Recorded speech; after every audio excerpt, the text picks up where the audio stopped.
تاریخ کی ایک نامور شخصیت خلافت اسلام کے دوسرے عظیم خلیفہ حضرت عمر فاروق رضی اللہ عنہ کے فرزند عبداللہ ابن عمر رضی اللہ عنہ تشریف لے کر آئے۔ آپ کی گفتگو سیدنا امام حسین سے کچھ ہی ہو گئی۔ اے ابا عبداللہ، اپنے ارادے کو ترک کر دیں اور ہمارے ساتھ یزید کی بیعت کر لیں۔ اپنے گھر اپنے نانا کے حرم سے محروم نہ رہیں۔ یزید کی بیعت کر لینے میں ہم سب کے لیے آسانی ہے، ورنہ زبردستی بیعت لی جائے گی اور آپ کا امن اور سکون چھین لیا جائے گا۔ امام حسین علیہ السلام نے فرمایا، میں ان باتوں پہ لعنت کرتا ہوں۔ کیا میں اپنے نظریے میں غلط ہوں کہ تم مجھے اس کی بیعت کر لینے کی صلاح دے رہے ہو؟ عبداللہ ابن عمر رضی اللہ عنہ نے فرمایا، آپ غلطی پہ نہیں ہیں۔ یہ ممکن ہی نہیں کہ خداوند متعال دختر رسول کے فرزند کو غلطی پہ رکھے، لیکن آپ نے نہیں سنا کہ زمانہ کبھی کبھار الٹی چال چلتا ہے۔ میں اے حسین اس بات سے ڈرتا ہوں کہ یہ زمانہ آپ کی طرف لپک پڑے اور آپ کو اپنا شکار بنا لے۔ وہ ایسا کام کریں کہ جس سے آپ کی حرمت پامال ہو اور آپ برداشت نہ کر سکیں۔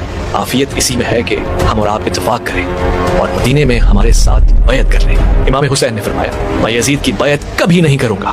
میں اپنے نانا کی سنت اور اپنی بابا کی سنت پہ چلوں گا۔ حضرت مولا کائنات علی کرم اللہ وجہ کی شخصیت، جو شخص بھی میری اتباع کرے گا اس نے حق کو قبول کر لیا اور اسے سعادت اور سلامتی ملے گی۔ اے عمر کے بیٹے، سن لو، جو شخص بھی میرا انکار کرے گا اور میری اطاعت سے خارج ہو جائے گا اس کے بارے میں صبر کروں گا یہاں تک کہ خدا میرے اور اس کے درمیان خود کوئی فیصلہ کر لے۔